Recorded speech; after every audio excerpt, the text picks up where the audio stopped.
اللي حنترتهم الآن كانوا 2 قبائل.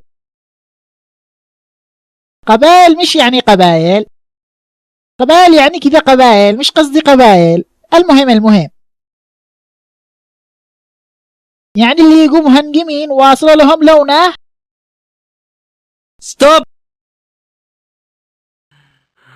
ستوب ستوب. ملي ربي يقصف بعمرك. ملي كيف عملك؟ أنا قلت لك 100 مرة لا تكونش تخرج عن السيناريو.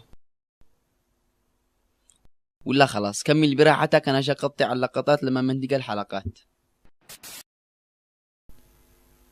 شوفوا لكم قصة أخونا قناف، موفعل هو القبيلة حقه مع زوجته.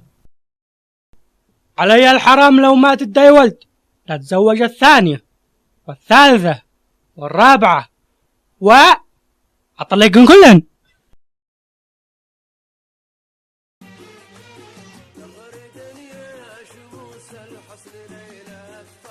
ايش تحكي لي قصة هذه حصلت معي؟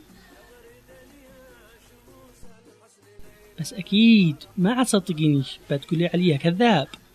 بس أنا مش كذاب، أنتي كذابة وعائلتك هي الكذابة. يلي ما تستحي أنتي طالق مع الناس. أنا عارف اسم أمك.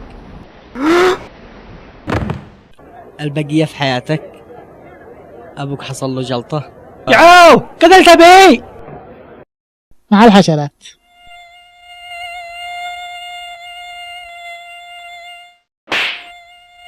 أخ وإحنا والنمس حولا.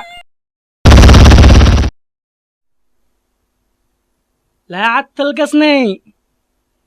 تمام. لا عاد ايش تلقصني. هيا ضوي بيت ابوك ماشي. حنتر قالك لازم الواحد يخلي عنده شوية قبيلة.